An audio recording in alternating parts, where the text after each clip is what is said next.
petrodollar is actually a device invented by Kissinger and Nixon. The standard of living of all Americans can be traced back to here, the vast oil-rich deserts of Saudi Arabia. In the early 70s, after the Arab crisis happened with the oil embargoes, OPEC basically tripled the price of oil to the Western world. And at that time, America realized that they were vulnerable because they were importing about 70% of all the oil they consumed. To secure a reliable foreign source of oil, U.S. President Richard Nixon sent his Secretary of State and National Security Advisor Henry Kissinger to Saudi Arabia for a secret meeting. The result was a pact that still stands to this day. If Saudi Arabia, which at the time was the world's largest producer of oil, would sell the oil in US dollars, America would defend Saudi Arabia and make sure the House Assad would stay in power.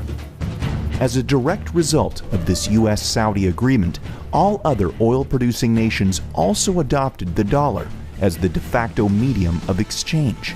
Demand for it increased exponentially all over the world, and soon it had a new name: the petrodollar. Your currency is only as strong as the demand for it, just like anything else, the supply and demand.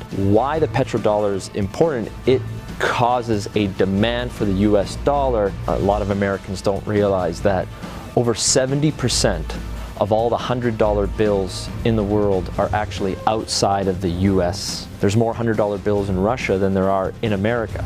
This stockpile of US dollars in countries around the world is because oil is bought and sold using the greenback. If oil starts trading in non-petrodollars, such as gold or a basket of currencies, or if China and Russia start trading in yuan and ruble rather than US dollars, that demand isn't there. And the way of life for the average American will be done.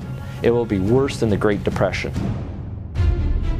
To date, anyone who's potentially threatened the status of the petrodollar hasn't fared well. Libyan strongman Muammar Gaddafi publicly pushed for a Pan-African gold-backed currency that he would trade for Libya's oil. He was killed during a US-backed revolution in 2011. And just a few short years before, Iraqi dictator Saddam Hussein advocated selling oil for euros. At this hour, American and coalition forces are in the early stages of military operations to disarm Iraq. The U.S. invaded under the guise of looking for WMDs.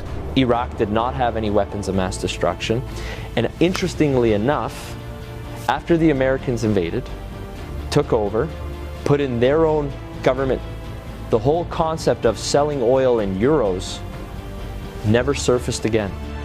Today, many countries resent the current petrodollar system, and their leading spokesperson is none other than Russian President Vladimir Putin.